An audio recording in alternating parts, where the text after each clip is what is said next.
ಆತ್ಮೀಯ ಸಹೋದರ ಸಹೋದರಿಯರೆಲ್ಲರಿಗೂ ಶನಿವಾರದ ವ್ಯಾಸಂಗ ತರಗತಿಗೆ ಆಧಾರದ ಸ್ವಾಗತ.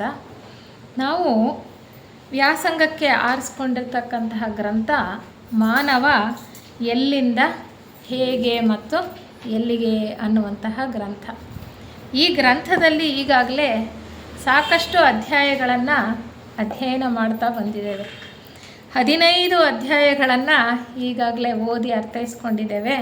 16ನೇ ಅಧ್ಯಾಯದಲ್ಲಿ ಯಾವ ವಿಚಾರಗಳನ್ನು ನಮಗೆ ತಿಳಿಸ್ತಾ ಇದ್ದಾರೆ ಅನ್ನೋದನ್ನು ನಾವು ಈ ದಿನ ತಿಳ್ಕೊಳ್ಳೋಣ. ಈ ಗ್ರಂಥನ ಬರೆದಿರ್ತಕ್ಕಂಥವರು ಯಾರು? ಮತ್ತೊಮ್ಮೆ ಜ್ಞಾಪಕ ಮಾಡ್ಕೊಳ್ಳೋದಾದರೆ ಡಾಕ್ಟರ್ ಅನಿ ಬೆಸೆಂಟ್ ಹಾಗೂ ಸೋದರ ಲೆಡ್ಬಿಟ್ರವರು.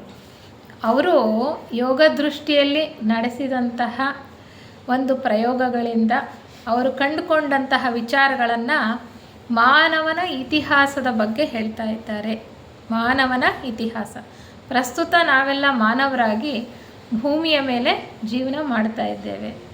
ನಾವು ಎಲ್ಲಿಂದ ಬಂದ್ವಿ, ಯಾವ್ಯಾವ ರೀತಿ ವಿಕಾಸ ಹೊಂದುತ್ತಾ ಬಂದ್ವಿ, ಎಲ್ಲೆಲ್ಲಿ ವಿಕಾಸ ಆಗ್ತಾ ಬಂದ್ವಿ, ಯಾವ ಗ್ರಹಗಳಲ್ಲಿದ್ವಿ ಮುಂಚೆ, ಯಾವ ರೂಪಗಳಲ್ಲಿದ್ವಿ, ನಂತರ ಹೇಗೆ ಈ ಮನುಷ್ಯನ ಒಂದು ಹಂತಕ್ಕೆ ನಾವು ವಿಕಾಸ ಹೊಂದಿದ್ದೇವೆ, ಹೇಗೆ ನಮ್ಮ ರೂಪಗಳಲ್ಲಿ ಬದಲಾವಣೆ ಆಗ್ತಾ ಹೋಗ್ತಾ ಇದೆ, ಅದೇ ರೀತಿ ನಮ್ಮ ಪ್ರಜ್ಞೆಯಲ್ಲೂ ಕೂಡ ಹೇಗೆ ವಿಕಾಸ ಅಂತಕ್ಕಂಥದ್ದು ಕಂಡು ಬರ್ತಾ ಇದೆ ಅನ್ನುವಂತಹ ವಿಚಾರವನ್ನು ನಾವು ಭಾಳ ಚೆನ್ನಾಗಿ ಇಲ್ಲಿ ತಿಳ್ಕೊಳ್ಬಹುದಾಗಿದೆ.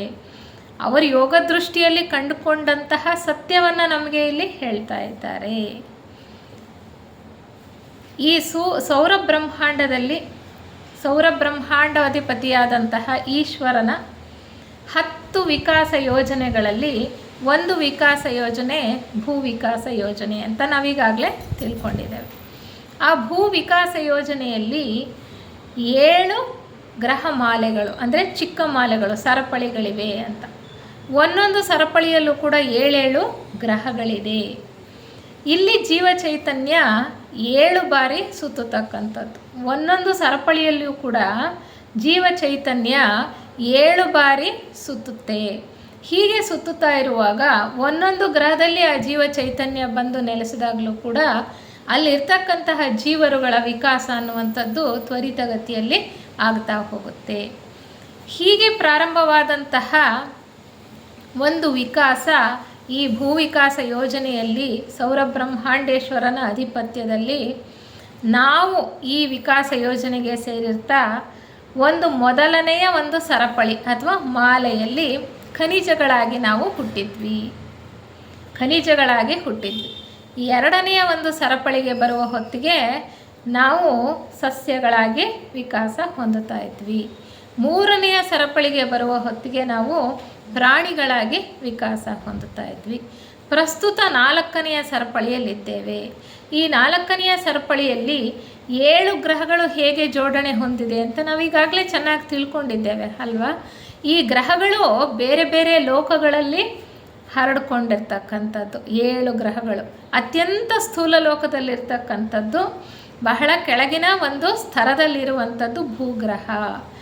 ಇಲ್ಲಿ ನಾವು ವಿಕಾಸ ಹೊಂದುತ್ತಾ ಇದ್ದೇವೆ. ಪ್ರಸ್ತುತ 4ನೆಯ ಒಂದು ಸರಪಳಿ ಅಥವಾ ಮಾಲೆಯಲ್ಲಿ ನಾವೀಗ 4ನೆಯ ಪ್ರದಕ್ಷಿಣೆಯಲ್ಲಿ ಇದ್ದೇವೆ ಭೂಮಿಯ ಮೇಲೆ. ಒಂದೊಂದು ಗ್ರಹದಲ್ಲೂ ಕೂಡ ಈ ವಿಕಾಸ ಅಂತಕ್ಕಂಥದ್ದು 7 ಮಹಾವಂಶಗಳಲ್ಲಿ ನಡೆಯುತ್ತೆ. ಒಂದೊಂದು ಗ್ರಹದಲ್ಲೂ ಒಂದೊಂದು ಸಾರಿ ಜೀವ ಚೈತನ್ಯ ಅಲ್ಲಿಗೆ ಬಂದಾಗಲೂ ಕೂಡ 7 ಮಹಾವಂಶಗಳಲ್ಲಿ ವಿಕಾಸ ಅನ್ನೋದು ನಡೀತಾ ಇರುತ್ತೆ. ಈಗಾಗಲೇ ಭೂಮಿಯ ಮೇಲೆ ಜೀವ ಚೈತನ್ಯ 4ನೆಯ ಬಾರಿಗೆ ಬಂದು ಅಂದರೆ 4ನೆಯ ಸುತ್ತಿನಲ್ಲಿ ಬಂದು ಎಷ್ಟು ಮಹಾವಂಶಗಳಾಗೋಗಿದೆ? 5. ಪ್ರಸ್ತುತ 5ನೇ ಮಹಾವಂಶದಲ್ಲಿದ್ದೇವೆ. 4 ಮಹಾವಂಶಗಳು ಈಗಾಗಲೇ ಮುಗಿದು ಹೋಗಿದೆ ಭೂಮಿಯ ಮೇಲೆ. 5ನೆಯ ಒಂದು ಮಹಾವಂಶದಲ್ಲಿ ನಾವು ಇದ್ದೇವೆ. ಒಂದೊಂದು ಮಹಾವಂಶದಲ್ಲೂ ಕೂಡ ಎಷ್ಟು ಉಪವಂಶಗಳಿವೆ ಅಂದರೆ 7 ಉಪವಂಶಗಳಿವೆ. ಆ 7 ಉಪವಂಶಗಳಲ್ಲಿ ಈಗಾಗಲೇ 5ನೆಯ ಮಹಾವಂಶದ ಎಷ್ಟು ಉಪವಂಶಗಳಾಗೋಗಿದೆ? ಅದರಲ್ಲೂ ಕೂಡ ನಾವು 5ನೆಯ ಉಪವಂಶದಲ್ಲಿದ್ದೇವೆ. ಅಂದರೆ 5ನೆಯ ಮಹಾವಂಶದ 5ನೆಯ ಉಪವಂಶದಲ್ಲಿ ಪ್ರಸ್ತುತ ನಾವು ವಿಕಾಸ ಹೊಂದುತ್ತಾ ಇದ್ದೇವೆ. ಈ ಗ್ರಂಥದಲ್ಲಿ ಮೊಟ್ಟ ಮೊದಲನೆಯ ಒಂದು ಸರಪಳಿ ಅಥವಾ ಮಾಲೆಯಲ್ಲಿ ಹೇಗೆ ವಿಕಾಸ ಆಯಿತು ಅಂತ ನಾವು ಸವಿಸ್ತಾರವಾಗಿ ತಿಳ್ಕೊಳ್ತಾ ಬಂದು ಈಗ ನಾವು 5ನೆಯ ಮಹಾವಂಶದ ಭೂಮಿಯಲ್ಲಿ ಸದ್ಯ ಪ್ರಸ್ತುತ 5ನೆಯ ಮಹಾವಂಶದ ಪ್ರಾರಂಭ ಕಾಲ ಹೇಗಿತ್ತು ಅನ್ನೋದನ್ನು ಹಿಂದಿನ ಒಂದು ತರಗತಿಯಲ್ಲಿ ನಾವು ಪ್ರಸ್ತಾಪ ಮಾಡಿದ್ವಿ. 5ನೆಯ ಮಹಾವಂಶದ ಪ್ರಾರಂಭ ಕಾಲ ಹೇಗಿತ್ತು ಅಂತ ನಾವು ತಿಳ್ಕೊಳ್ತಾ ಇದ್ವಿ. ಆ 5ನೆಯ ಮಹಾವಂಶದಲ್ಲಿರುವಂತಹ ಉಪವಂಶಗಳ ಬಗ್ಗೆ ಒಂದೊಂದೇ ಉಪವಂಶದ ಬಗ್ಗೆ ನಾವು ತಿಳ್ಕೊಳ್ತಕ್ಕಂಥ ಪ್ರಯತ್ನವನ್ನು ಮಾಡಬೇಕಾಗಿದೆ ಈಗ ಅಲ್ವಾ.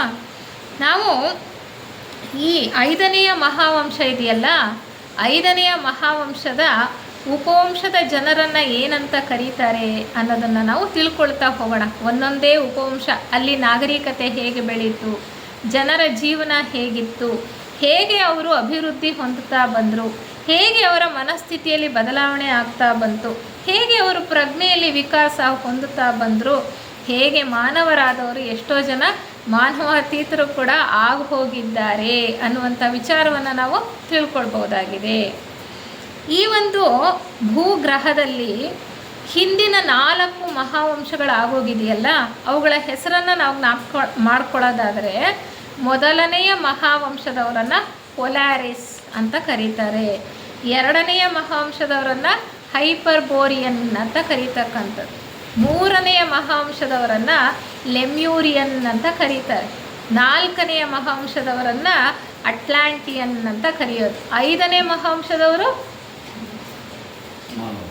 ಆರ್ಯನ್ನರು. ನಾವು ಹಿಸ್ಟ್ರಿ ಓದಿದರೆ ಯಾರಾದರೂ ಅವ್ರಿಗೆ ಗೊತ್ತಿರುತ್ತೆ ಅಲ್ವಾ, ಇತಿಹಾಸದಲ್ಲಿ ನಮಗೆ ಸಾಕಷ್ಟು ಇದ್ರ ವಿಚಾರನ ಕೊಡ್ತಾ ಹೋಗ್ತಾರೆ. ಆರ್ಯನ್ನರ ನಾಗರಿಕತೆ ಅಂತ ಬರುತ್ತೆ. ಈ 5ನೆಯ ಮಹಾವಂಶದವರನ್ನು ಆರ್ಯನ್ನರು ಅಂತ ಕರೀತಕ್ಕಂಥದ್ದು.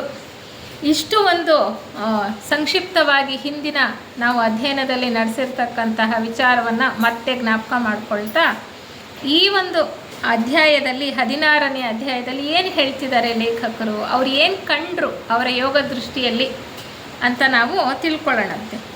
ಈ ಒಂದು ಅಧ್ಯಾಯದ ಶೀರ್ಷಿಕೆ ಪ್ರಾರಂಭದ ಘಟ್ಟದಲ್ಲಿ ಆರ್ಯರ ನಾಗರಿಕತೆ ಮತ್ತು ಅವರ ಚಕ್ರಾಧಿಪತ್ಯ. ಅವರ ನಾಗರಿಕತೆ ಎಲ್ಲಿತ್ತು, ಯಾವ ದೇಶಗಳಲ್ಲಿ ಹರಡ್ಕೊಂಡಿತ್ತು, ಅವರು ಯಾವ ಥರ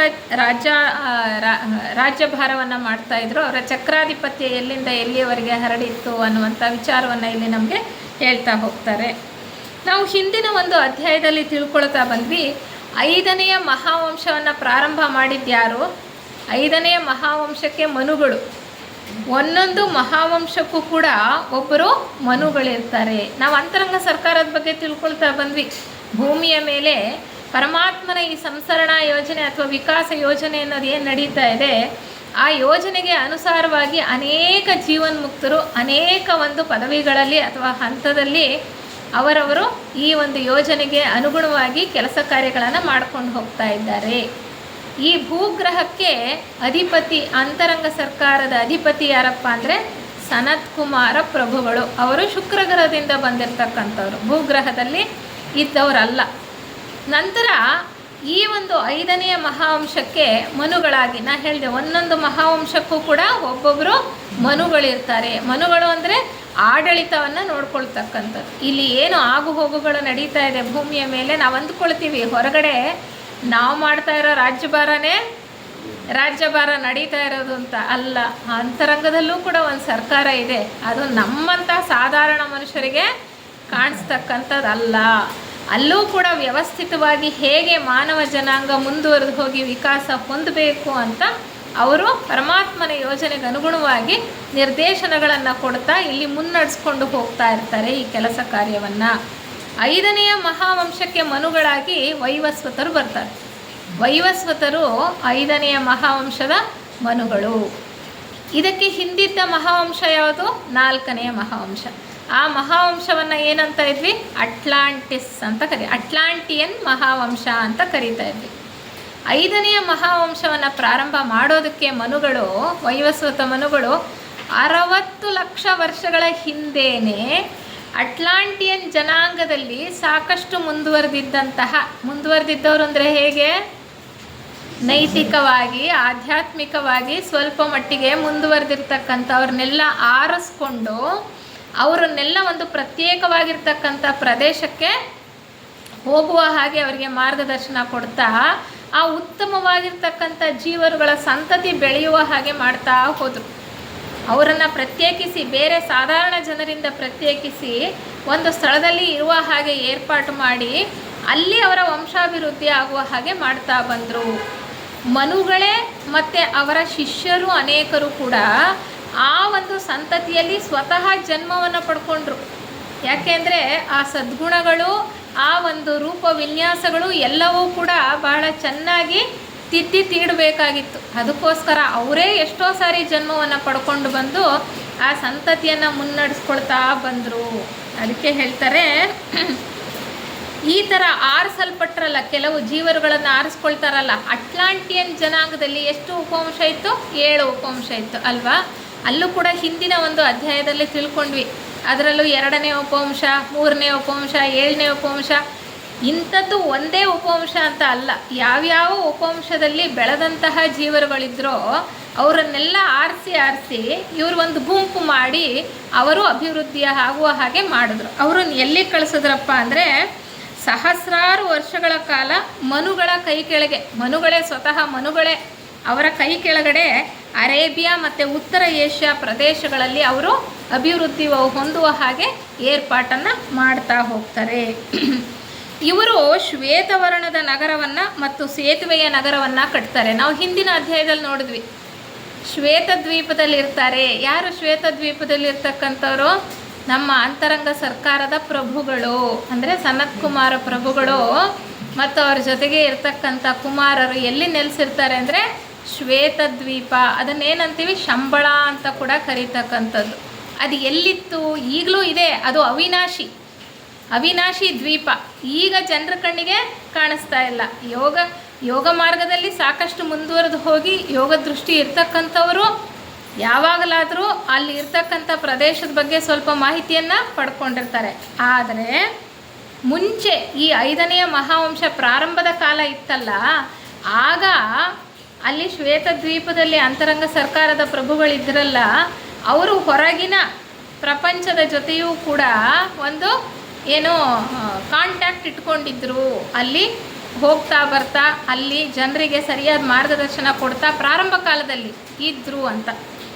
ಆ ಶ್ವೇತವರ್ಣದ ನಗರ ಅಂದರೆ ಎಲ್ಲಿರೋದು ಅಂದರೆ ಶ್ವೇತದ್ವೀಪದಲ್ಲಿ ಇದ್ದಂಥದ್ದು. ಶ್ವೇತದ್ವೀಪ ಎಲ್ಲಿತ್ತು ಅಂದರೆ, ಈಗ ಗೋಬಿ ಮರುಭೂಮಿ ಇದೆಯಲ್ಲ, ಪ್ರಸ್ತುತ ಗೋಬಿ ಮರುಭೂಮಿ, ಆವಾಗ ಗೋಬಿ ಒಂದು ಸಮುದ್ರ ಆಗಿತ್ತು, ದೊಡ್ಡ ಸಮುದ್ರ. ಆ ಸಮುದ್ರದ ಮಧ್ಯದಲ್ಲಿ ಒಂದು ದ್ವೀಪ, ಅದನ್ನೇ ಶ್ವೇತದ್ವೀಪ ಅಂತ ಕರೀತಾ ಇದ್ದಿದ್ದು.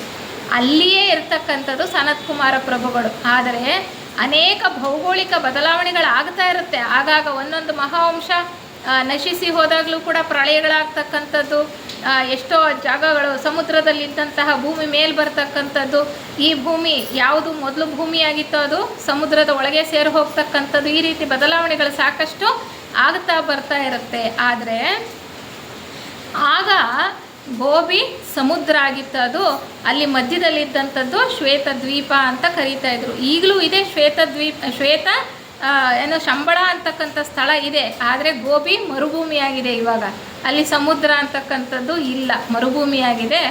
ಅದು ಅವಿನಾಶಿ, ಅದು ಸಾಮಾನ್ಯರ ಕಣ್ಣಿಗೆ ಕಾಣಿಸ್ತಕ್ಕಂಥದ್ದಲ್ಲ. ಟಿಬೆಟ್ಗಿಂತ ಆಚೆ ಇನ್ನು ಮೇಲೆ ಚೀನಾ ಮತ್ತು ಚೀನಾದ ಉತ್ತರ ಭಾಗಕ್ಕೆ ಬರುತ್ತೆ. ಚೀನಾದ ಉತ್ತರ ಭಾಗಕ್ಕೆ ಅಂದರೆ ಈ ಗೋಬಿ ಮರುಭೂಮಿ ಇದೆಯಲ್ಲ, ಈಗ ಅಲ್ಲೇ ಇದ್ದಂಥದ್ದು ಅಂತ ಹೇಳ್ತಾರೆ. ಅಲ್ಲಿ ಹಾಗೆ ಈ ಪ್ರಾರಂಭ ಕಾಲದಲ್ಲಿ ಯಾರು ಕೆಲವರು ಜೀವರುಗಳನ್ನು ಆರಿಸ್ಕೊಂಡು ಅವರ ಸಂತತಿಯನ್ನು ಬೆಳೆಸ್ತಾ ಬಂದ್ರಲ್ಲ, ಅವರು ಶ್ವೇತದ್ವೀಪ ಅಥವಾ ಶ್ವೇತವರ್ಣದ ನಗರವನ್ನು ಕಟ್ತಾರೆ.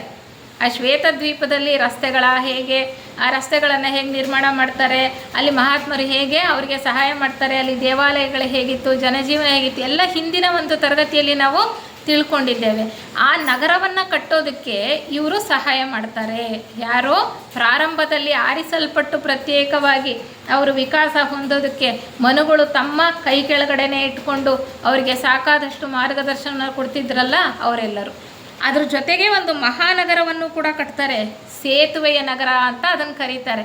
ಮಹಾನಗರ ಅದು ಹೇಗಿತ್ತು ಅಂದರೆ, ಈಗ ದ್ವೀಪ ಶ್ವೇತದ್ವೀಪ ಗೋಬಿ ಸಮುದ್ರದೊಳಗಿತ್ತು. ಸಮುದ್ರದ ಆಚೆ ದಡದಲ್ಲಿ ಸುತ್ತಲೂ ಒಂದು ಮಹಾನಗರವನ್ನು ಕಟ್ತಾರೆ ಅಂಚಿನಲ್ಲಿ.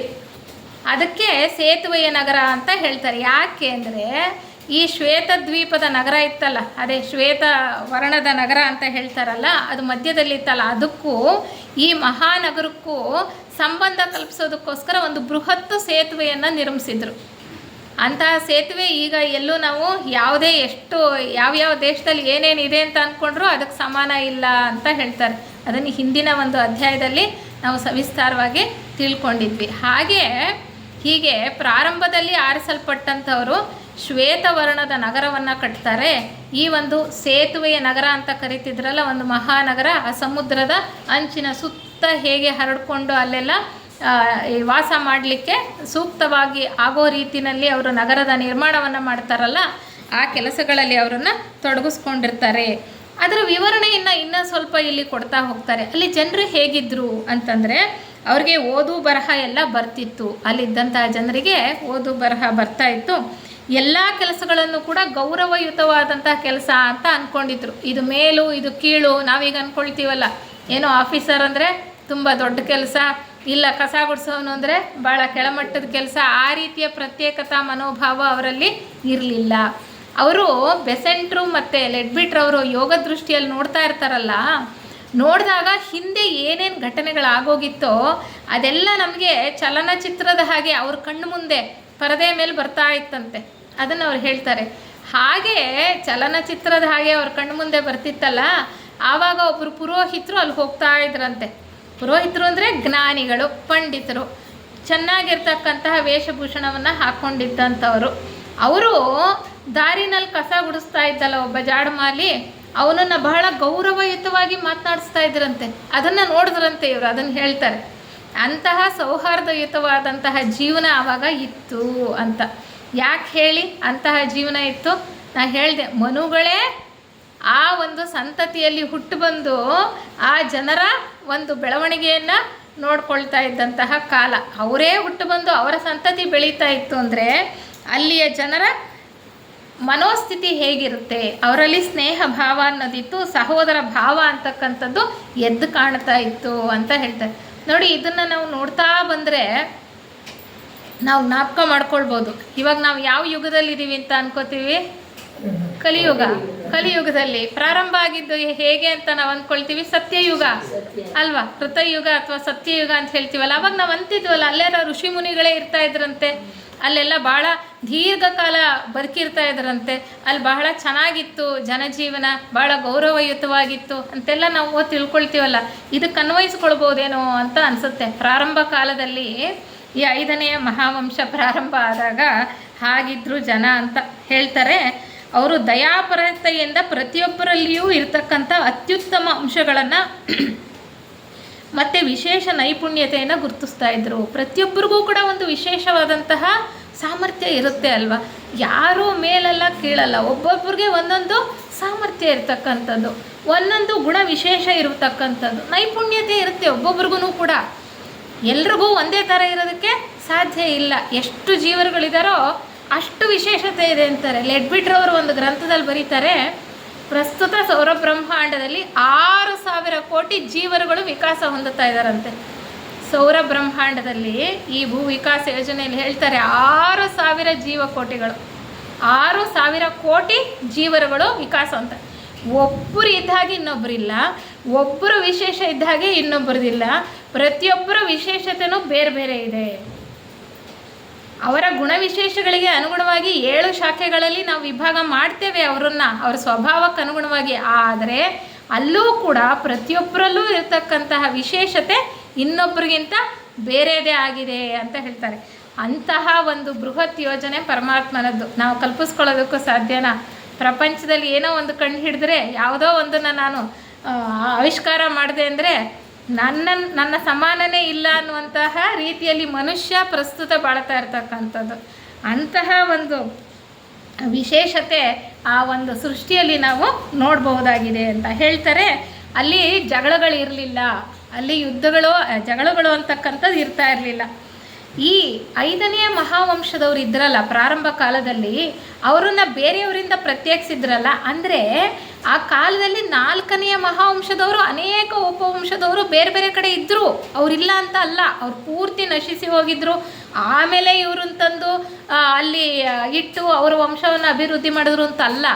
ಅವರನ್ನು ಪ್ರತ್ಯೇಕಿಸ್ತಾರೆ, ಯಾರಿಗೆ ಸಾಮರ್ಥ್ಯ ಇರುತ್ತೋ ಅವ್ರನ್ನ. ಅವರು ಹೆಚ್ಚು ಬೆಳವಣಿಗೆ ಹೊಂದುವ ಹಾಗೆ ಅವರಿಗೆ ಮಾರ್ಗದರ್ಶನವನ್ನು ನೀಡಿ ಅವರಿಗೆ ಸಹಾಯವನ್ನು ಮಾಡ್ತಾ ಇರ್ತಾರೆ. ಅವ್ರು ಹೇಳ್ತಾರೆ, ಈ ಆರ್ಯವಂಶೀಯರು ಅಂದರೆ ಪರಸ್ಪರ ನಂಬಿಕೆ ಇತ್ತು. ಆ ಒಂದು ಗುಂಪು, ದೊಡ್ಡ ಗುಂಪು, ಆರ್ಯನ್ನರ ಗುಂಪು ಅಂತ ಏನು ಹೇಳ್ತೀವಿ, ಅವರಲ್ಲಿ ಪರಸ್ಪರ ನಂಬಿಕೆ ಇತ್ತು. ಅವ್ರು ಹೇಗಿದ್ರು ಅಂತ ಹೇಳ್ತಿದ್ದಾರೆ, ಅವರಲ್ಲಿ ಜಗಳ ಇರಲಿಲ್ಲ ಅಂತ. ಆದರೆ ಈ 4ನೇ ಮಹಾವಂಶಕ್ಕೆ ಸೇರಿದವ್ರು ಇದ್ರಲ್ಲ, ಅವರು ಇವ್ರ ಜೊತೆಗೆ ಬಂದು ಯಾವಾಗಲಾದರೂ ಪರಸ್ಪರ ಈ ವ್ಯಾಪಾರ, ಒಂದು ವಹಿವಾಟು ಏನಾದರೂ ನಡೀತಾ ಇತ್ತು. ಅದು ಎಕ್ಸ್ಕ್ಲೂಡೆಡ್ ಏರಿಯಾ ಅಂತ ಅಲ್ಲ, ಅಲ್ಲಿಗೂ ಕೂಡ ಜನ ಹೋಗೋದು ಬರೋದು, ವ್ಯಾಪಾರಿಗಳು ಹೋಗೋದು, ರಾಯಭಾರಿಗಳು ಹೋಗೋದು ಬರೋದು ಎಲ್ಲ ಇರ್ತಾ ಇತ್ತು ಬೇರೆ ಬೇರೆ ದೇಶಗಳಿಂದ ಅಲ್ವಾ. ಹಾಗೆ ಅವ್ರು ಹೋಗ್ತಾ ಇದ್ರಲ್ಲ, ಅವ್ರ ಬಗ್ಗೆ ಈ 5ನೇ ಮಹಾವಂಶದವ್ರು ಆರ್ಯನ್ನರಿದ್ರಲ್ಲ, ಅವ್ರಿಗೆ ಒಳ್ಳೆ ಭಾವನೆ ಇರಲಿಲ್ಲ. ಯಾಕೆ ಅಂತಂದರೆ ಅವರು ಅವ್ರ ಜೊತೆ ಜಾಸ್ತಿ ಮಿಂಗಲ್ ಆಗ್ತಿರ್ಲಿಲ್ಲ, ಅಂದರೆ ಬೆರೀತಾ ಇರಲಿಲ್ಲ. ಯಾಕೆ ಅಂದರೆ ಅವರು ಕುತಂತ್ರಿಗಳು, ನಂಬಿಕೆಗೆ ಅನರ್ಹರು ಅಂತಕ್ಕಂಥ ಭಾವನೆ, ಪರಕೀಯರು ಅಂತಕ್ಕಂಥ ಭಾವನೆ, ಅದಕ್ಕೋಸ್ಕರ ಅವರಲ್ಲಿ ನಂಬಿಕೆ ಇರಲಿಲ್ಲ. ಆದರೆ ಇವರ ಒಳಗಡೆ ಇವರ ವಂಶದವರು ಏನೇನಿದ್ರೋ ಅವರಲ್ಲಿ ಬಹಳ ಸೌಹಾರ್ದಯುತವಾದಂತಹ ಸ್ನೇಹ ಭಾವ ಇತ್ತು. ಆದರೆ ಪರಕೀಯರು ಅಂತ ಅವ್ರು ಭಾವಿಸಿದ್ರೂ ಕೂಡ ಅವ್ರ ಜೊತೆ ದ್ವೇಷ ಇರಲಿಲ್ಲ, ಅವ್ರ ಜೊತೆ ಜಗಳಕ್ಕೆ ಅಂತ ಹೋಗ್ತಾ ಇರಲಿಲ್ಲ. ಆದರೆ ಅವರು ನಂಬಿಕೆಗೆ ಅರ್ಹರಲ್ಲ ಅನ್ನೋದನ್ನು ಅವ್ರು ತೋರಿಸ್ತಾ ಇದ್ರು. ಪದೇ ಪದೇ ಇವ್ರ ಮೇಲೆ ದಾಳಿ ಮಾಡೋದು, ಇವ್ರ ಮೇಲೆ ಯುದ್ಧಗಳು ಮಾಡೋದು, ಇವ್ರನ್ನೆಲ್ಲ ಸೆರೆ ಹಿಡ್ಕೊಂಡು ಹೋಗೋದು ನಾವೀಗಾಗಲೇ ಸಾಕಷ್ಟು ನೋಡಿದ್ವಿ ಹಿಂದಿನ ಅಧ್ಯಾಯಗಳಲ್ಲಿ ಅವ್ರು ಏನು ಹೇಳ್ತಾ ಬಂದರು ಅಂತ. ಈ ಗುಂಪನ್ನು ಪ್ರತ್ಯೇಕಿಸಿ ಅಲ್ಲಲ್ಲಿ ಅರೇಬಿಯಾ ದೇಶದಲ್ಲಿ ಮತ್ತು ಉತ್ತರ ಏಷ್ಯಾ ಭಾಗಗಳಲ್ಲಿ ಇಟ್ಟು ಅವರನ್ನು ಅಭಿವೃದ್ಧಿ ಆಗುವ ಹಾಗೆ ಮಾಡ್ತಾ ಇದ್ದಾಗ 9,000 ಜನನ ಫಸ್ಟು ಆಯ್ಕೆ ಮಾಡಿದ್ರು ಅಂತ ನೋಡಿದ್ವಿ. 1000 ಜನ ನೋಡಿದ್ವಿ, 900 ಜನ, 9,000 ಜನ. ಅವ್ರ ಮೇಲೆ ಸ್ವಲ್ಪ ಮಟ್ಟಿಗೆ ಒಂದು ಚಿಕ್ಕದಾದಂತಹ ಒಂದು ರಾಜ್ಯವೋ ಒಂದು ತಾಲೂಕು ಪ್ರದೇಶನ ಆಗೋಷ್ಟರೊಳಗಡೆ ಈ 4ನೇ ಮಹಾವಂಶದವ್ರು ಬಂದು ಅವ್ರ ಮೇಲೆ ಯುದ್ಧ ಮಾಡಿ ಅವ್ರನ್ನೆಲ್ಲ ಸೆರೆ ಹಿಡಿದು ಅವರ ನಾಶ ಆಗೋ ಹಾಗೆ ಮಾಡ್ತಾಯಿದ್ರು. ಬಹಳ ಕಾಲ ತಗೊಳ್ತಂತೆ ಈ ಆರ್ಯನ್ನರು ಅವರು ಒಂದು ಅಸ್ತಿತ್ವವನ್ನು ಪಡ್ಕೊಂಡು ಅವರು ರಾಜ್ಯಭಾರ ಮಾಡ್ತಕ್ಕಂಥ ಸ್ಥಿತಿಗೆ ಬರೋದಕ್ಕೆ ಭಾಳ ಕಾಲ ಹಿಡಿತು ಅಂತ. ಯಾಕೆಂದರೆ 60 ಲಕ್ಷ ವರ್ಷಗಳ ಹಿಂದೆಯೇ ಈ ಕೆಲಸ ಪ್ರಾರಂಭ ಆಗಿತ್ತು. ಅದು ಎಲ್ಲಿವರೆಗೂ ಇದೇ ಥರ ಆಗ್ತಾ ಹೋಯಿತು ಅಂದರೆ ಸುಮಾರು ಕ್ರಿಸ್ತಪೂರ್ವ 9534 ಇಸ್ವಿವರೆಗೆ ಅಂತಾರೆ. 60 ಲಕ್ಷ ಎಲ್ಲಿ, 9,000 ಎಲ್ಲಿ, ಅಲ್ಲಿಯವರೆಗೂ ಕೂಡ ಅಷ್ಟು ಕಷ್ಟಪಟ್ಟು ಈ ಒಂದು ಆರ್ಯನ್ನರ ಅಥವಾ ಈ 5ನೇ ಮಹಾವಂಶದ ಸಂತತಿಯನ್ನು ಬೆಳೆಸೋದಕ್ಕೆ ಮನುಗಳು ಕಷ್ಟಪಟ್ಟಿದ್ದಾರೆ ಅಂತ.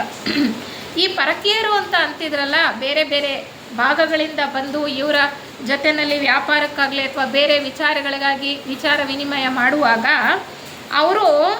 ಅವರನ್ನು ಆ ಪರಕೀಯರನ್ನು ಆರ್ಯನ್ನರು ಅವರ ಮನೆ ಒಳಗಡೆ ಪ್ರತ್ಯೇಕವಾದಂತಹ ಒಳಗಡೆ ಇರ್ತಕ್ಕಂಥ ಮನೆಗಳ ಭಾಗಗಳಿಗೆ ಸೇರಿಸ್ತಾ ಇರಲಿಲ್ಲ. ಒಳಗಡೆ ಇರ್ತಕ್ಕಂಥ ಭಾಗ ನಾವು ಹೇಳ್ತೀವಿ ದೇವ್ರ ಮನೆ, ಅಡುಗೆ ಮನೆ, ಅಲ್ಲಿ ಸೇರಿಸಲ್ಲ ಅಂತೀವಲ್ಲ, ಹಾಗೆ ಅವರು ಅಲ್ಲಿ ಸೇರಿಸ್ತಿರ್ಲಿಲ್ಲ. ಅವ್ರಿಗೋಸ್ಕರ ಪ್ರತ್ಯೇಕ ಮನೆಗಳಿರ್ತಾ ಇತ್ತು, ಕೊಠಡಿಗಳಿರ್ತಾ ಇತ್ತು, ಅಂಗಳಗಳಿರ್ತಾ ಇತ್ತು. ಅವ್ರ ಸಂಖ್ಯೆ ಹೆಚ್ಚಾಗೇನಿರಲಿಲ್ಲ. ಬೇರೆಯವ್ರು ಬಂದು ಹೋಗ್ತಾ ಇದ್ದಂಥದ್ದು ಇವ್ರ ಪ್ರದೇಶಗಳಿಗೆ ಹೆಚ್ಚಿರಲಿಲ್ಲ. ಆಗೊಮ್ಮೆ ಈಗೊಮ್ಮೆ ಬರ್ತಿದ್ರು ವ್ಯಾಪಾರಕ್ಕೋಸ್ಕರ ಅಥವಾ ರಾಯಭಾರಿಗಳಾಗಿ ಬೇರೆ ಬೇರೆ ದೇಶಗಳ ಚಕ್ರಾಧಿಪತಿಗಳ ಒಂದು ರಾಜರ ಒಂದು ಸಂದೇಶವನ್ನು ತರೋದು, ಹೇಳೋದು, ಆ ವಿಚಾರಕ್ಕೋಸ್ಕರ ಬರ್ತಾಯಿದ್ರು.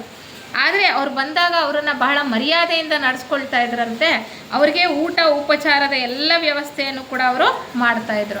ಆದರೆ ಅವ್ರಿಗೂ ಇವ್ರಿಗೂ ಮಧ್ಯೆ ಯಾವ ಥರ ಪ್ರತ್ಯೇಕತೆ, ಮಾನಸಿಕ ಗೋಡೆ ಅಂತಾರೆ. ಅಂದರೆ ಅವ್ರ ಮನಸ್ಸಿನಲ್ಲಿ ಒಂದು ಬೇರೆದಾಗಿ ಒಂದು ಸೃಷ್ಟಿ ಮಾಡ್ಕೊಂಡ್ಬಿಡ್ತಾರೆ. ಯಾಕೆ ಅಂದರೆ ಈ 4ನೇ ಮಹಾವಂಶದವರು ಬಹಳ ಆಧ್ಯಾತ್ಮಿಕವಾಗಿ ಏನಾಗಿದ್ದರು, ನೈತಿಕ ಮೌಲ್ಯಗಳಲ್ಲಿ ಅಧಃಪತನದಲ್ಲಿದ್ದರು ಅಲ್ವಾ. ಹೆಚ್ಚು ಅವರಿಗೆ ವಾಮಾಚಾರ ಅದರಲ್ಲೆಲ್ಲ ಹೆಚ್ಚು ಆಸಕ್ತಿ ಇತ್ತು. ಅಂದರೆ ಸರಿಯಾದ ಭಾಗದಲ್ಲಿದ್ದವ್ರು ಇಲ್ಲ ಅಂತಲ್ಲ, ಬಹಳ ಕಡಿಮೆ, ಬಹಳ ಬೆರಳೆಣಿಕೆ ಅಷ್ಟೇ ಮಾತ್ರ ಅಂತ ಹೇಳ್ಬೋದಿತ್ತು. ಮತ್ತು ಅದಕ್ಕೋಸ್ಕರ ಅವರ ಮತ್ತು ಇವರ ಮಧ್ಯೆ ಒಂದು ಪ್ರತ್ಯೇಕತೆಯನ್ನು ಅವರು ಮಾನಸಿಕವಾಗಿ ಸೃಷ್ಟಿಸ್ಕೊಂಡ್ಬಿಟ್ಟಿದ್ರು ಅಂತ. ಈ 5ನೇ ಮಹಾವಂಶದವರನ್ನು ಆರ್ಯನ್ನರು ಅಂತ ಕರಿತೀವಲ್ವ. ಆರ್ಯ ಅಂದರೆ ಏನು ಅಂತ ಭಾಳ ಚೆನ್ನಾಗಿ ಇಲ್ಲಿ ವಿವರಣೆಯನ್ನು ಕೊಡ್ತಾರೆ. ಆರ್ಯ ಅಂತ ಯಾಕೆ ಹೇಳಿದ್ರು ಅಂದರೆ, ಈ ಒಂದು ಶಬ್ದದ ಅರ್ಥ ಘನತೆ ಮತ್ತು ಔನ್ನತ್ಯ ಅಂತ ಹೇಳ್ತಾರೆ. ಆರ್ಯ ಎಂಬ ಶಬ್ದವು ಘನತೆ ಮತ್ತು ಔನ್ನತ್ಯಗಳ ಸಂಕೇತ ಅಂತ ಹೇಳ್ತಾರೆ. ಅಂದರೆ ಅವರು ಭಾಳ ಕೆಲವು ಸಂಪ್ರದಾಯಗಳನ್ನು, ಪದ್ಧತಿಗಳನ್ನು ಬಹಳ ಶ್ರದ್ಧೆಯಿಂದ ಚಾಚೂ ತಪ್ಪದೆ ನಡೆಸ್ಕೊಂಡು ಬರ್ತಾ ಇದ್ದಂಥವರು ಅವರ ಮನೆಗಳಲ್ಲಿ, ಸಂಪ್ರದಾಯಗಳಲ್ಲಿ.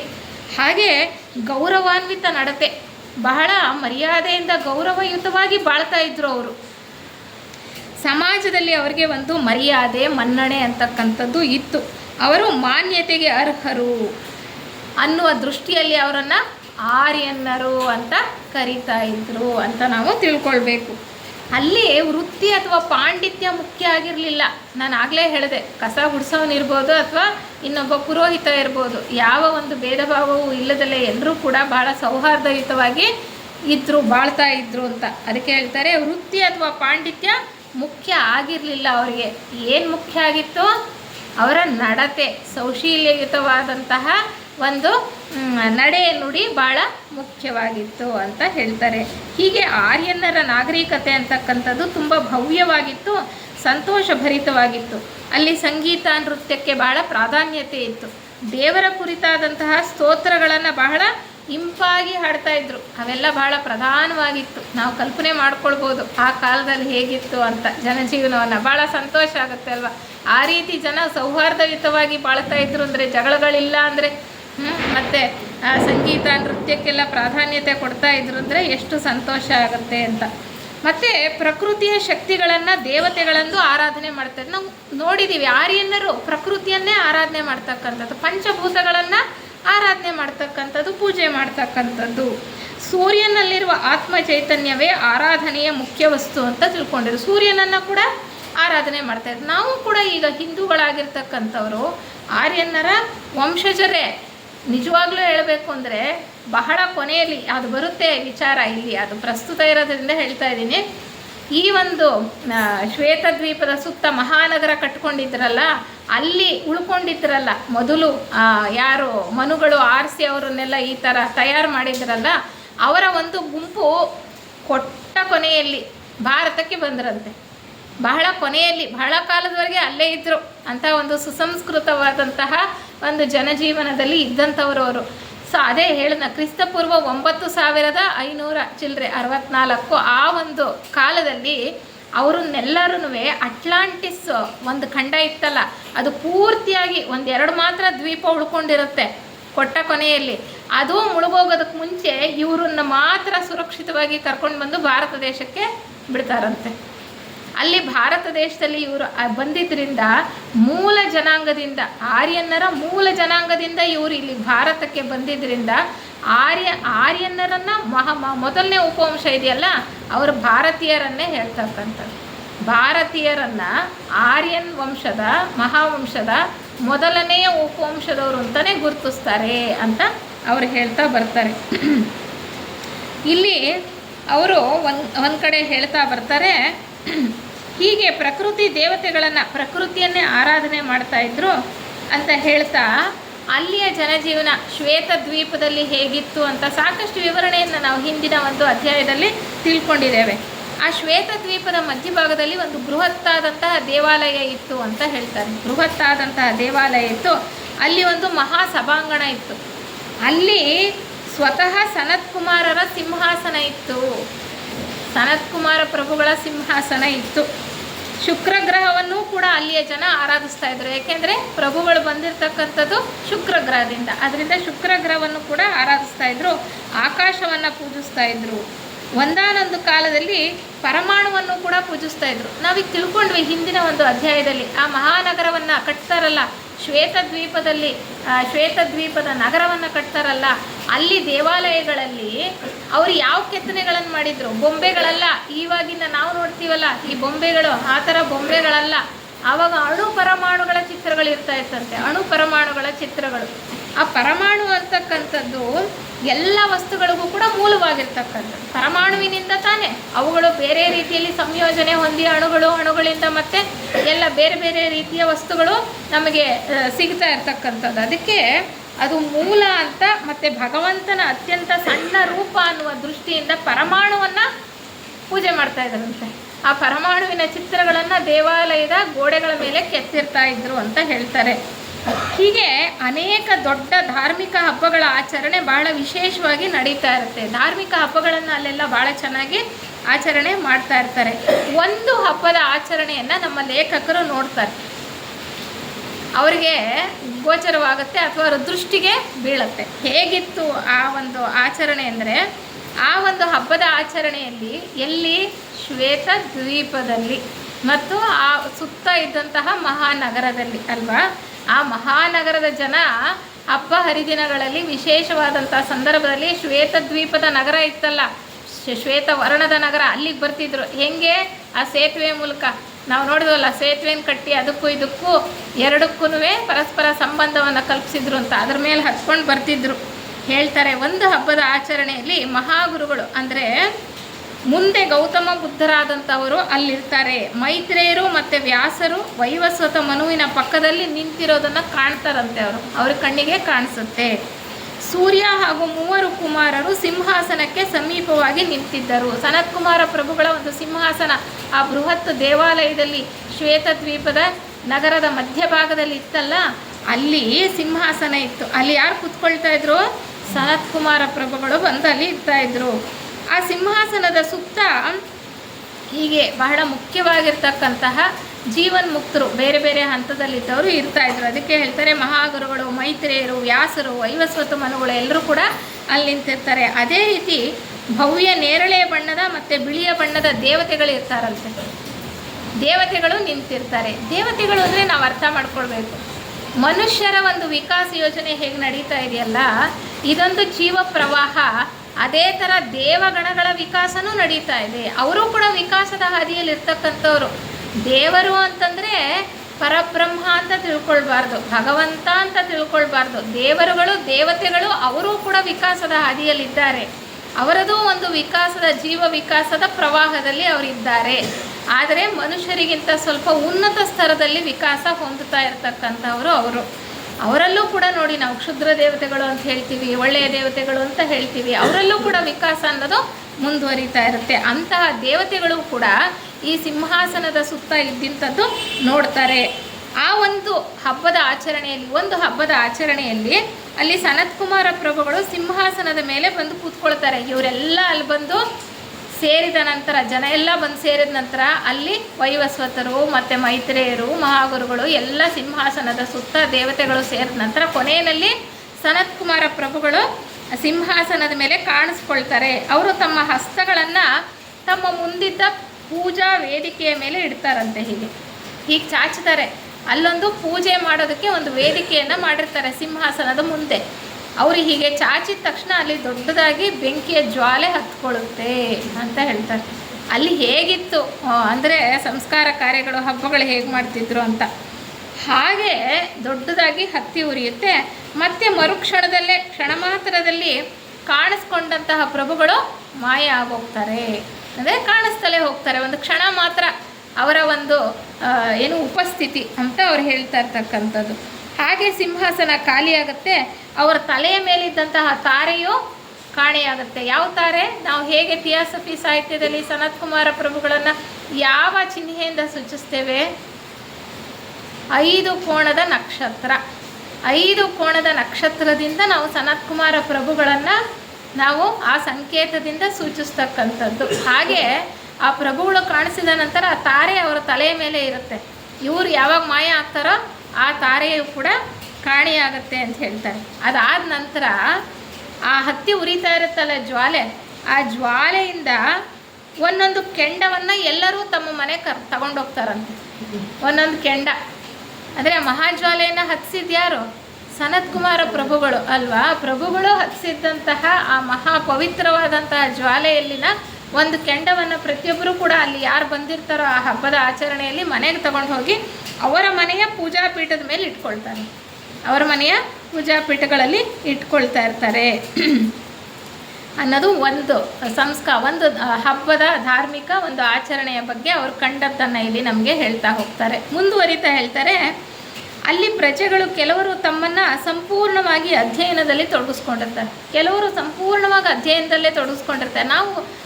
ನಾವು ನಮಗೆ ತಿಳಿದ ಮಟ್ಟಿಗೆ ಇತಿಹಾಸದಲ್ಲಿ ನೋಡ್ತಾ ಹೋದರೆ ಬ್ರಾಹ್ಮಣರು ಅಂದವರು ಯಾವಾಗಲೂ ಏನು ಮಾಡ್ತಾಯಿದ್ರು, ಅವರು ಯಾವಾಗಲೂ ಜ್ಞಾನ ಸಂಪಾದನೆಯಲ್ಲೇ ಅವರು ತೊಡಗಿಸ್ಕೊಂಡಿರ್ತಾ ಇದ್ರು ಅಲ್ವಾ. ಜ್ಞಾನಾರ್ಜನೆ, ಪಾಂಡಿತ್ಯ, ಬೇರೆ ಏನೂ ವೃತ್ತಿ ಮಾಡ್ತಾ ಇರಲಿಲ್ಲ, ಈಗಿನ ಥರ ಅಲ್ಲ. ಆವಾಗ ಬೇರೆ ವೃತ್ತಿ ಅನ್ನೋದವರು ಮಾಡ್ತಾ ಇರಲಿಲ್ಲ, ಅದಕ್ಕೆ ತೊಡಗಿಸ್ಕೊಂಡಿರ್ತಾರೆ. ಅದನ್ನು ಇಲ್ಲಿ ಹೇಳ್ತಾ ಇದ್ದಾರೆ. ಮತ್ತು ಅಂತಹವರು ಗುಪ್ತ ವಿಜ್ಞಾನದಲ್ಲಿ ಪಾರಂಗತರಾಗಿರುತ್ತಿದ್ದರು, ಗುಪ್ತ ವಿದ್ಯೆಯಲ್ಲಿ ಪಾರಂಗತರಾಗಿರ್ತಾ ಇದ್ರು, ಅವ್ರಿಗೆ ಸಿದ್ಧಿಗಳಿತ್ತು. ಯಾಕೆಂದರೆ ಇವರೆಲ್ಲ ಭಾಳ ಮುಂದುವರೆದಂತಹ ಒಂದು ಹಂತದಲ್ಲಿ ಇದ್ದಂಥವರು. ಎಷ್ಟೋ ಜನ ಮಾನವಾತೀತರಾಗಿದ್ದವರು ಕೂಡ, ಅಥವಾ ಆ ಒಂದು ಆಧ್ಯಾತ್ಮ ಪಥದಲ್ಲಿ ಮುಂದುವರೆದು ಹೋಗಿ ಎಷ್ಟೋ ಜನ ಶಿಷ್ಯ ಒಂದು ವರ್ಗದಲ್ಲಿ ಇದ್ದಂಥವ್ರು. ನಾವು ಥಿಯಾಸಫಿ ವಾಂಗ್ಮಯದಲ್ಲಿ ಹೇಳ್ತೇವೆ, ಶಿಷ್ಯ ಪಥ ಅಂತ ಹೇಳ್ತೀವಿ, ಶಿಷ್ಯರು ಅಂತ ಹೇಳ್ತೀವಿ, ಗುರುಗಳು ಅಂತ ಹೇಳ್ತೀವಿ, ದೀಕ್ಷೆಗಳು. ಯಾವ್ಯಾವ ದೀಕ್ಷೆಗಳನ್ನು ಇದೆ, ಆ ದೀಕ್ಷೆಗಳನ್ನು ಪಡ್ಕೊಂಡವ್ರು ಹೇಗಿರ್ತಾರೆ, ಅವ್ರಿಗಿನ್ನ ಜೀವನ್ಮುಕ್ತಿ. 5 ದೀಕ್ಷೆಗಳನ್ನು ಪಡ್ಕೊಂಡ ನಂತರ ಭೂಮಿಯ ಮೇಲೆ ಆಧ್ಯಾತ್ಮ ಪಥದಲ್ಲಿರ್ತಕ್ಕಂಥ ಜೀವಿಗೆ ಜೀವನ್ಮುಕ್ತಿ. ಅಲ್ಲಿವರೆಗೂ ಅವರು ಜನ್ಮವನ್ನು ಪಡ್ಕೊಳ್ತಾ ಇರ್ತಾರಲ್ವ. ಹಾಗೆ ಅವರಲ್ಲಿ ಅನೇಕ ಶಕ್ತಿ ವಿಶೇಷಗಳಿರುತ್ತೆ. ಹೇಗೆ ಅಂದರೆ ಯೋಚನಾ ರೂಪಗಳನ್ನು ಸೃಷ್ಟಿಸಲು ಮತ್ತು ತಮಗೆ ಬೇಕಾದ ಸೂಕ್ಷ್ಮ ದೇಹಗಳಲ್ಲಿ ಕೆಲಸ ಮಾಡಲು ಕಲಿತಾ ಇದ್ರಂತೆ. ಅವರು ಸೂಕ್ಷ್ಮ ದೇಹಗಳಲ್ಲಿ ಕೆಲಸ ಮಾಡೋದನ್ನು ಕಲಿತಾ ಇದ್ರು. ಅಂದರೆ ಅವರೆಲ್ಲ ಶಿಷ್ಯವರ್ಗ ಅಥವಾ ದೀಕ್ಷಾಪಥಕ್ಕೆ ಸೇರಿದಂತಹವರು ಅಂತ. ನಿಸ್ವಾರ್ಥತೆ ಮತ್ತು ಉನ್ನತ ಮಟ್ಟದ ನೈತಿಕತೆ ಬಹಳ ಮುಖ್ಯ ಅಂತ ಕಂಡುಕೊಂಡಿದ್ರು. ಬಹಳ ಉನ್ನತವಾದಂತಹ ಜೀವನವನ್ನು ಅವರು ನಡೆಸ್ತಾ ಇದ್ರು. ಅವರು ತಮ್ಮ ವಿದ್ಯಾರ್ಥಿಗಳನ್ನು ಬಹಳ ಎಚ್ಚರಿಕೆಯಿಂದ ಆರಿಸ್ಕೊಳ್ತಾ ಇದ್ರು. ಎಂತೆಂಥವ್ರನ್ನ ಎಲ್ಲರನ್ನೂ ವಿದ್ಯಾರ್ಥಿಗಳಲ್ಲ. ಈಗಿನ ಕಾಲದಲ್ಲಿ ಹೆಂಗಿದೆ, ದುಡ್ಡು ಕೊಟ್ಟರೆ ಯಾರು ಬೇಕಾದರೂ ಎಲ್ಲಿಗೆ ಬೇಕಾದರೂ ಯಾವ ಕೋರ್ಸಿಗೆ ಬೇಕಾದರೂ ಸೇರ್ಕೋಬೋದು, ಪಾಸು ಮಾಡ್ಬೋದು, ಓದ್ದೇನೇನೂ ಪಾಸ್ ಮಾಡ್ಬೋದು. ಆ ಥರ ಇರಲಿಲ್ಲ ಆಗ ಭಾಳ. ಯಾಕೆಂದರೆ ಅಲ್ಲಿ ಕಲಿತಾ ಇದ್ದಂಥದ್ದು ಆತ್ಮವಿದ್ಯೆ. ಈ ಒಂದು ಯಾವ ವಿದ್ಯೆಯಲ್ಲಿ ಪರಾವಿದ್ಯೆ, ಅಪರಾವಿದ್ಯೆ ಅಲ್ಲ. ಇಲ್ಲಿ ಕಲಿತಾ ಇರ್ತಕ್ಕಂಥದ್ದೆಲ್ಲ ಹೊಟ್ಟೆಪಾಡಿನ ವಿದ್ಯೆ. ಅದು ಹೊಟ್ಟೆಪಾಡಿನ ವಿದ್ಯೆ ಅಲ್ಲ, ಅದು ಆತ್ಮವಿದ್ಯೆ. ಹೀಗೆ ಇದ್ದಾಗ ಒಂದು ಕಡೆ ನೋಡ್ತಾರೆ, ಆ ದೂರದ ಒಂದು ದೇಶವನ್ನು ಆಳ್ತಾ ಇದ್ದಂತಹ ಮನು ಯಾರಪ್ಪ ಅಂದರೆ ಕೊರೋನಾ. ಇಲ್ಲಿ ಬರ್ತಕ್ಕಂಥ ಪಾತ್ರಗಳೆಲ್ಲರಿಗೂ ಕೂಡ ಒಂದೊಂದು ಹೆಸರನ್ನು ಕೊಡ್ತಾರೆ. ನಾನು ಇದನ್ನು ಸಾಕಷ್ಟು ಸರಿ ಹೇಳಿದ್ದೇನೆ. ಪದೇ ಪದೇ ಅದೇ ಜೀವರುಗಳನ್ನು ಅವರು ಯೋಗ ದೃಷ್ಟಿನಲ್ಲಿ ನೋಡ್ತಾ ಹೋಗ್ತಾರೆ. ಅವ್ರುಗಳಿಗೆಲ್ಲ ಒಂದೊಂದು ಹೆಸರು ಕೊಟ್ಟಿರ್ತಾರೆ. ಅವರೆಲ್ಲ ಈಗ ಜೀವನ್ಮುಕ್ತರಾಗಿ ಎಷ್ಟೋ ಜನ ಬಹಳ ಮುಂದಿನ ಹಂತದಲ್ಲಿದ್ದಾರೆ. ಈಗ ಮೌರ್ಯರಾಗಿರ್ಬೋದು ಅಥವಾ ಕುತುಂಬಿಯವರಾಗಿರ್ಬೋದು, ಅವರೆಲ್ಲರೂ. ಲೆಡ್ಬಿಟ್ರವ್ರಿಗೂ ಒಂದು ಹೆಸರಿತ್ತು, ಅನಿಬೆಸೆಂಟ್ರಿಗೂ ಒಂದು ಹೆಸರಿತ್ತು, HBB ಅವ್ರಿಗೂ ಹೆಸರಿತ್ತು. ಅನಿಬೆಸೆಂಟ್ರಿಗೆ ಏನು ಹೆಸರು ಕೊಟ್ಟಿದ್ದಾರೆ, ಹೆರಾಕ್ಲಿಸ್ ಅಂತ ಕೊಟ್ಟಿದ್ದಾರೆ. ಸಿರಿಯಸ್ ಅಂದರೆ ನಮ್ಮ ಲೆಡ್ಬಿಟ್ರವರು. ಹೀಗೆ ಎಲ್ಲರಿಗೂ ಒಂದೊಂದು ಹೆಸರನ್ನು ಕೊಟ್ಟಿದ್ದಾರೆ. ಕರೋನಾ ಅಂತ ಹೇಳ್ತಾರೆ. ಕರೋನಾ ಅಂದರೆ ಜೂಲಿಯಸ್ ಸೀಸರ್. ನಾವು ಈಗಿನ ಒಂದು ಹಿಸ್ಟ್ರಿಯಲ್ಲಿ ನೋಡ್ತೀವಲ್ಲ, ಜೂಲಿಯಸ್ ಸೀಸರ್, ಅವ್ರಿಗೆ ಕರೋನಾ ಅಂತ ಹೆಸರು ಕೊಟ್ಟಿರ್ತಾರೆ. ಅವರು ಬಹಳ ಉನ್ನತ ಮಟ್ಟದಲ್ಲಿ ಇದ್ದಂಥವ್ರು, ಬೆಳೆದಂಥವ್ರು ಅಂತ. ಅವರು ಒಂದು ರಾಜ್ಯಭಾರವನ್ನು ಮಾಡ್ತಾಯಿದ್ರಂತೆ, ಒಂದು ದೊಡ್ಡ ದೇಶವನ್ನು ಆಳ್ತಾ ಇದ್ರು. ಅಲ್ಲಿ ದೇಶವನ್ನು ಆಳ್ತಾ ಇದ್ದಾಗ ಮನುಗಳು ಅವರಿಗೆ ಸ್ವತಃ ನಿರ್ದೇಶನವನ್ನು ಕೊಡ್ತಾಯಿದ್ರು. ಎಂಥ ಕಾಲ ಅದು, ಸತ್ಯಯುಗ, ಋಷಿಗಳ ಕಾಲ. ಆ ಥರ ಸ್ವತಃ ಜೀವನ್ಮುಕ್ತ ಮನುಗಳು ಅಂದರೆ ಈ ವೈವಸ್ವತ ಮನುಗಳೇ ಅವರಿಗೆ ನಿರ್ದೇಶನವನ್ನು ಕೊಡ್ತಾಯಿದ್ರು. ರಾಜ್ಯಭಾರ ಮಾಡ್ತಾ ಇರ್ತಕ್ಕಂಥವ್ರದ್ದು ಎಷ್ಟು ಜವಾಬ್ದಾರಿ ಇರುತ್ತಲ್ವ. ಒಂದು ರಾಜ್ಯವನ್ನು ನಡೆಸ್ಕೊಂಡು ಹೋಗಬೇಕು, ಜನರನ್ನು ಒಂದು ಒಳ್ಳೆಯ ಸುಸ್ಥಿತಿಯಲ್ಲಿಡಬೇಕು, ಸರಿಯಾದ ದಾರಿಯಲ್ಲಿ ನಡೆಸಬೇಕು ಅಂದರೆ. ಹಾಗೆ ಅವರು ನಿರ್ದೇಶನವನ್ನು ಕೊಡುವಾಗ ವಿದ್ಯಾರ್ಥಿಗಳು ಅಂತ ನಾವು ಹೇಳಿದ್ವಲ್ಲ, ಅವರನ್ನು ಹೇಗೆ ಉಪಯೋಗಿಸ್ಕೊಳ್ತಾ ಇದ್ರು ಅಂದರೆ, ಅವರು ಕೂಡ ಸೂಕ್ಷ್ಮ ಶರೀರಗಳಲ್ಲಿ ಕೆಲಸ ಮಾಡೋದನ್ನು ಕಲ್ತ್ಕೊಂಡಿರ್ತಿದ್ರಲ್ಲ. ಅವರು ತುಂಬ ದೂರದಲ್ಲಿದ್ದಂಥವ್ರಿಗೆ ಸಂದೇಶವನ್ನು ನೇರವಾಗಿ ತಲುಪಿಸೋದಕ್ಕೆ ಸಾಧ್ಯ ಇಲ್ಲ. ಅವಾಗೇನು ಮಾಡ್ತಾಯಿದ್ರು, ತಮ್ಮ ಮನಸ್ಸಲ್ಲಿ ಇರ್ತಕ್ಕಂಥ ಸಂಕಲ್ಪಗಳನ್ನು ವಿದ್ಯಾರ್ಥಿಗಳಿಗೆ ತಲುಪಿಸ್ತಾಯಿದ್ರು. ಹತ್ತಿರದಲ್ಲಿರ್ತಕ್ಕಂಥವ್ರಿಗೆ ವಿದ್ಯಾರ್ಥಿಗಳೇನು ಮಾಡ್ತಾಯಿದ್ರು, ಸೂಕ್ಷ್ಮ ಶರೀರದಲ್ಲಿ ಅಲ್ಲಿ ತಾವು ಯಾರಿಗೆ ಹೋಗಿ ಸಂದೇಶ ಮುಟ್ಟಿಸ್ಬೇಕೋ ಅಲ್ಲಿಗೆ ಹೋಗ್ತಾಯಿದ್ರು. ಸೂಕ್ಷ್ಮ ಶರೀರದಲ್ಲಿ ಅಲ್ಲಿಗೆ ಹೋದ ನಂತರ ಸೂಕ್ಷ್ಮ ಶರೀರ ಮತ್ತೆ ಸ್ಥೂಲ ಶರೀರವನ್ನು ಪಡ್ಕೊಳ್ತಾಯಿದ್ರು. ನೋಡಿ ಹೀಗೆ ಆ ಸ್ಥೂಲ ಶರೀರದ ನನ್ನ ದೇಹವನ್ನು ಮತ್ತೆ ಹೊಂದಿ ಅಲ್ಲಿ ಯಾವ ಸಂದೇಶ ಕೊಡಬೇಕು ಆ ಸಂದೇಶವನ್ನು ಕೊಡ್ತಾರೆ. ಹೀಗೆ ಒಂದು ಇನ್ಸ್ಟೆನ್ಸು ಅವ್ರಿಗೆ ಕಾಣಿಸುತ್ತೆ.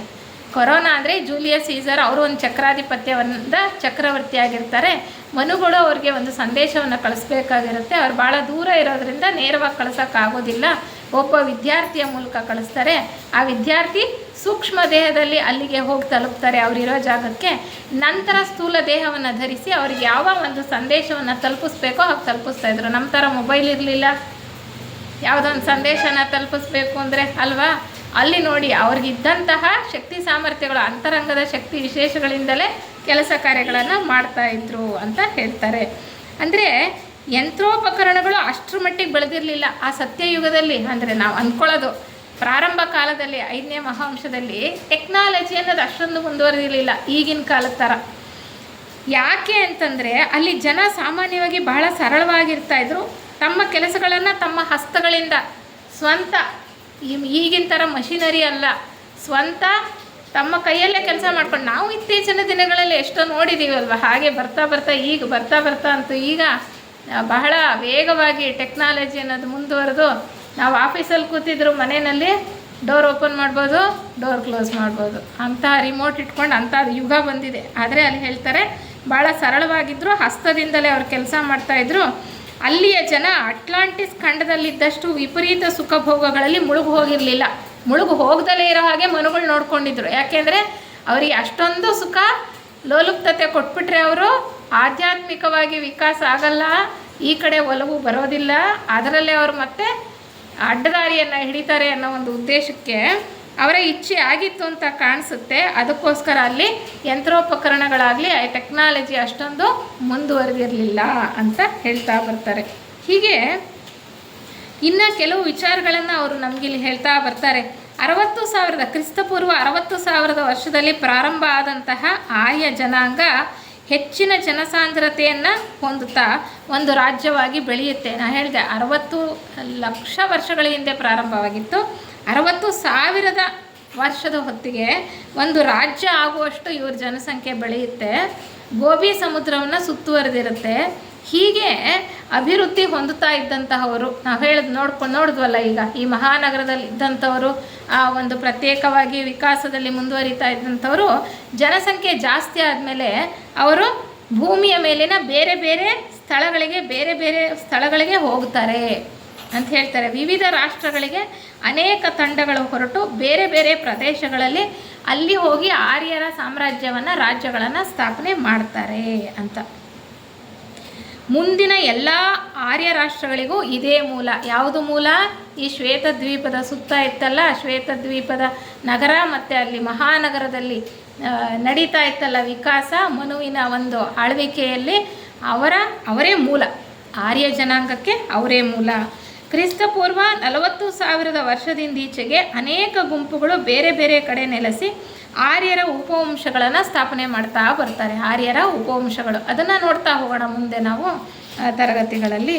ಅವರು ಆ ಗೋಬಿ ಸಮುದ್ರದ ಹತ್ತಿರ ಇದ್ದಂಥ ಶ್ವೇತದ್ವೀಪದಲ್ಲಿದ್ದರಲ್ಲ, ಅಂದರೆ ಈಗ ನಾವು ನೋಡೋದಾದರೆ ಚೈನಾ ಮತ್ತು ಮಂಗೋಲಿಯಾ ಬಾರ್ಡರ್ಗೆ ಬರುತ್ತೆ ಅದು.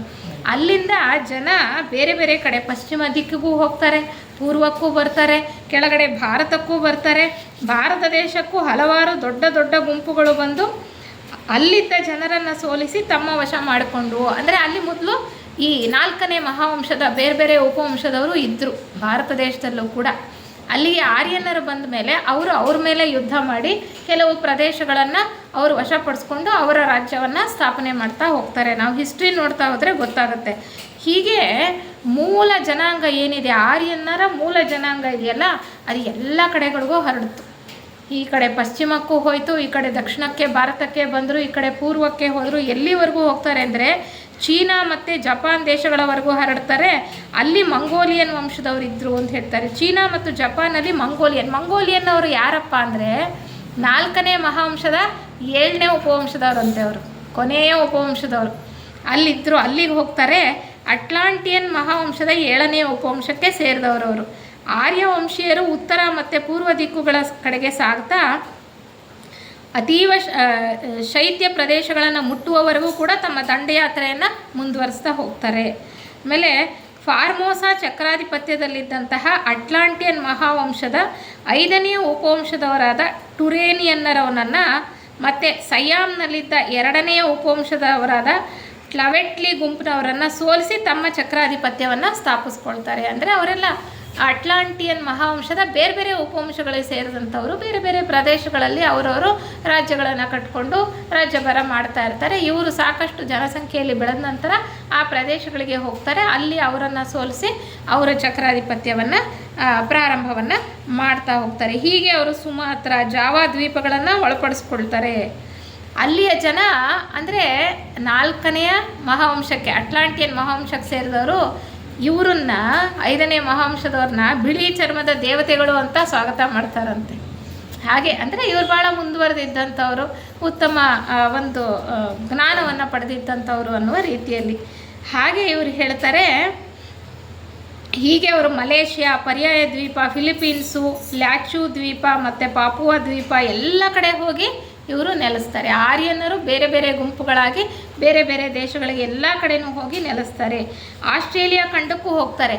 ಇವರು ಆಸ್ಟ್ರೇಲಿಯಾ ಖಂಡಕ್ಕೆ ಹೋದಾಗ ಅಲ್ಲಿ ಯಾರಿದ್ರು ಅಂದರೆ 3ನೇ ಮಹಾವಂಶದಕ್ಕೆ ಸೇರಿದ ಲೆಮ್ಯೂರಿಯನ್ ಖಂಡದವ್ರು ಇದ್ರಂತೆ. ನಾವು ಹೇಳ್ತೀವಲ್ಲ, ಈಗ ಅಮೇರಿಕಾದಲ್ಲಿ ಕೆಲವು ಬುಡಕಟ್ಟು ಜನಾಂಗದವರಿದ್ದರು, ನೀಗ್ರೋಗಳಿದ್ದರು. ಆಫ್ರಿಕಾದಲ್ಲಿ ಕೆಲವು ಕಪ್ಪು ಜನರಿದ್ದರು. ಈ ಆಸ್ಟ್ರೇಲಿಯಾದಲ್ಲೂ ಕೂಡ ಬುಡಕಟ್ಟು ಜನಾಂಗ, ಆ ಎಲ್ಲ ಬುಡಕಟ್ಟು ಜನಾಂಗದವರು ಇದ್ದರಲ್ಲ, ಅನಾಗರಿಕರು ಅಂತ ಕರೀತಿದ್ದಾರಲ್ಲ, ಅವರೆಲ್ಲ 4ನೇ ಮಹಾವಂಶಕ್ಕೆ ಸೇರಿದಂತಹ ಬೇರೆ ಬೇರೆ ಉಪವಂಶಕ್ಕೆ ಸೇರಿದಂತಹ ಉಳಿಕೆಯವರು.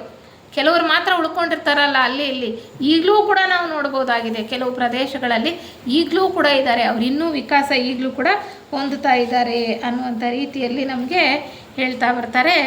ಹೀಗೆ ಗೋಬಿ ಸಮುದ್ರದ ಸುತ್ತ ಇದ್ದಂತಹ ರಾಜ್ಯದಲ್ಲಿ ಇನ್ನೂ ಉಳ್ಕೊಂಡಿದ್ರಲ್ಲ ಆರ್ಯನ್ನರು, ಕೆಲವ್ರನ್ನ ಹೇಳಿದ್ನಲ್ಲ, ಗೋಬಿ ಸಮುದ್ರದ ಸುತ್ತ ಇದ್ದಂಥವರು